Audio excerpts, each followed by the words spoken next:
Good morning, ladies, and welcome to day one of Inspired Impact.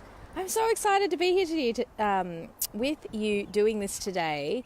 I'm slightly scattered this morning, which is why I am coming to you from this beautiful streetscape, because we've just done daycare drop-off and I'm running terribly late. So there you go, mum life in action. Hey Irene, how you going?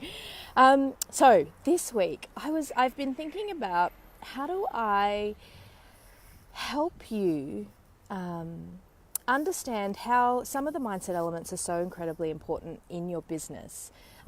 Knowing how to do stuff, you can learn how to do a funnel. You can learn how to do online business. You can learn how to do specific marketing things. Hey Irene, about your product, your services. You can learn how to do market research. You can learn how to do all of those practical steps.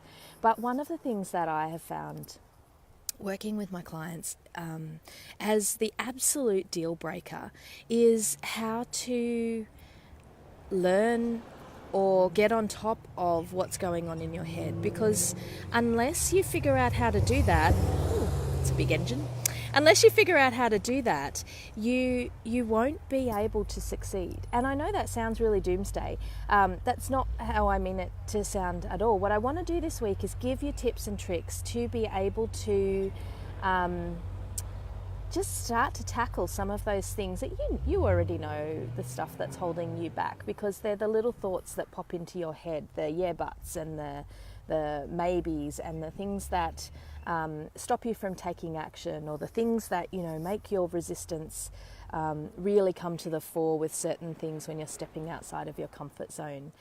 So that's my goal this week with Inspired Impact, is to do just a short mini training every week. I'm going to go live. We're not going to do our normal posting days this week, because I would love you to watch the short live and engage on that. Use the Inspired Impact hashtag. I don't care if you post in the video stream or if you post in a separate post in the group. I just want to start to work through together and start to get some of these things out. So today I'm talking about belief and confidence. And what I find so much with all of these concepts, fear, belief, confidence, that just the things that we put in our way, it's like we try to ignore that it's there. So if you have an underlying belief in your business, of yourself, on whether you can achieve, maybe it's not even about your business. Maybe you're going with an online model, but you've got this subconscious belief that the online model doesn't actually work, or that the online business world is a bubble that's going to burst. I did a live on that a few weeks ago. If you've got those subconscious beliefs sitting there in your head, then every time you try and change that comes to the fore. Your brain starts to bring a yeah but to the table. And that undermines your ability to go forth and do what needs to happen. And it's so insidious, it's the same with fear. Tomorrow I'm going to be talking about fear. Don't miss tomorrow's live. It's going to be full of tips that you can use to start to, get through the fear that comes up for us as we're sort of working out our journey in business. Beliefs are very, very similar to that. And the way that you can start to change those beliefs when you don't really believe that something is possible is you start with fact. So let's sit with it for a bit and ask yourself some questions. Let's start with the belief that the online business model doesn't work. Okay, well, have you seen evidence of it working for other people? Yes. Have you seen evidence of it working for people that you know? Well, yes, I have. Have you seen evidence of it being done in a way that is genuine and authentic and done with integrity? Yes.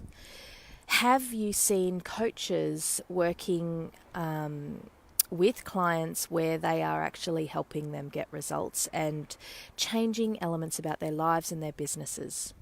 Yes, I have. Have I found clients online? Yes, I have. Have I been able to work with a client who I've never met in person and help them get an outcome? Yes, I have. Have I been able to build authentic relationships? Yes. Am I making money in my business with an online model? Yes, I am. Can you see how you could be starting? Oh, that's better. No sun in my eyes. Can you see how starting to work through and questioning yourself and starting with facts, I could physically feel myself relaxing as I was answering those questions. And so what is really important there is not trying to ignore the fact that you might have a belief that something about your business won't work, or something about you as a business owner won't work. Let's start with that. If I was to address a belief that I had, that I did not realize that I had, that you can't really successfully run a business from home as a mum, working from home, getting all the stuff done, that could grow and enable me to no longer have to work in my corporate environment the way I was. I had a dream about it, I had goals around it, but I didn't really believe deep down in my core. And so, but if I was to sit there now, I could ask some questions of myself that kind of go like this. Have I been able to set up and run a successful business from home this year? Yes. Have I been able to learn how to get work done when I'm working from home and my girls are around and, constantly in my face? Yes. Has it mattered that I have been running my business from my desk in our guest bedroom? No. Hasn't made a difference at all. Has it mattered that my girls have made random appearances on my lives? No, actually, it's probably been better. It's probably helped me really find myself and who I am, and to be more authentic. Okay, so let's take that a bit further. Have I been able to change our financial world this year? Yes. Have I done that while I've been working from home? Yes. Have I done that working around a corporate role? Yes, I have. Have I gotten to a point now where I don't need the security of working for a Big Four consulting company? Yeah, I have. In fact, I finish in 2 weeks. And it has been, you start to just chip away at those beliefs that are holding you back and replace them with fact, because you don't know what the end point looks like yet. But you do know, you've got evidence that actually look at some of those subconscious beliefs that says, no, that's not actually true, Nick. That's not something that you should be letting hold you back, because it's not true. And what you need to do, though, is you need to acknowledge them first, because and you've probably done this while you've been listening to me talk, if you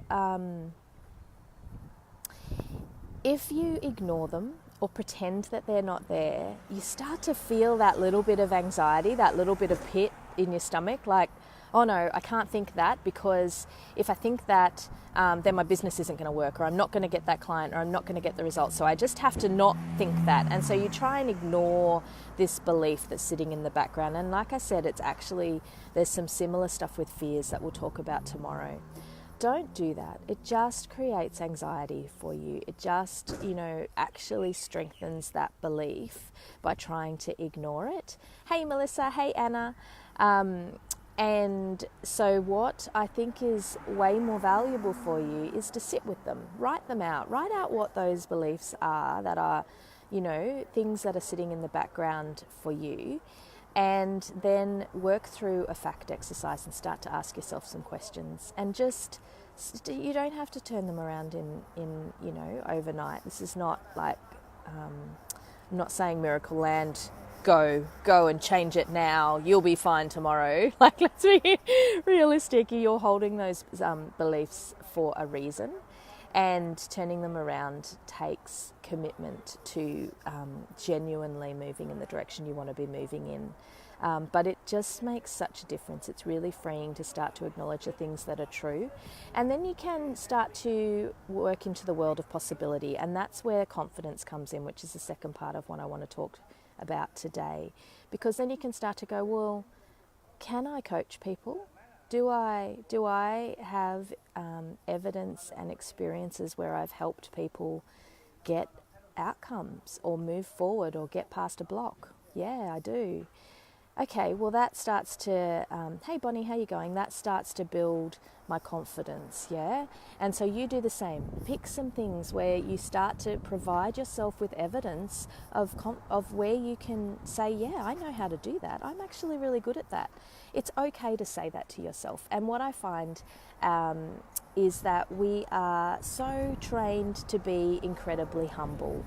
And, you know, not to talk about ourselves, hey Bonnie, how you going? Not to talk about ourselves in a way that, you know, kind of big notes us or anything like that.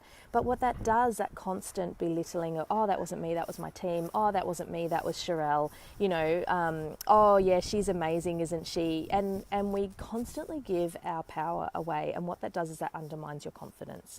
It's okay to get off a call with someone and go, man, I nailed that. That was amazing. I feel this incredible energy that I actually made a difference for that person. And that's why I've called the training this week Inspired Impact, because it's not just about you and your business, it is about the impact that you want to be making. And so that's another way to think about it. As you're working through some of the things that we're talking about to get past the stuff that holds us back in our heads, this is about you getting to a point where you can impact more people through the purpose of your business. And I just think that's super, super powerful. And I would love to end up with an amazing tribe of women who are just like, yeah, do you know what? This is actually my sweet spot. I am amazing at this. And this is how I create impact for people. This is how I make change happen in their lives. And I watch it happen in little steps with the ladies that I'm working with. And I just wanted to bring some of that to you guys this week. So your homework today is to look at your underlying beliefs and look at confidence and get really honest with yourself. What is holding you back? Do you genuinely believe that your business is going to work the way you want it to? And if not, why not? And really start to pull out what those beliefs are. Start to pull out those areas where you're maybe not really having a confident moment with yourself about your skill set. Hey Katrina, how you going? Because sitting with them and acknowledging them and then working out how to show your brain that it's not a fact-based belief anyway is a really powerful, simple and tangible way for you to get started tackling it. All right, so I will be live every day this week around 9. I'm not going to promise to be bang on because, well, I'm me. That is not one of my strengths.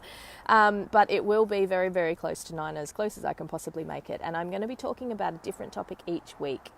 Hashtag Inspired Impact. That's what we're all about this week, ladies. So pop your comments in the live. I would love to see some comments coming up in the group, new posts with Inspired Impact hashtag, so we can all search on them, and tell us what's coming up for you. What are your underlying beliefs that you didn't really know that were there, or, which is probably more accurate, you did know it was there but you were trying to pretend that it wasn't? Or what are the things that you have realized about allowing yourself to have the confidence and the belief in yourself and your business? Tomorrow we are talking about fear and that twitchy little part of our brain, the amygdala, the reptilian center, which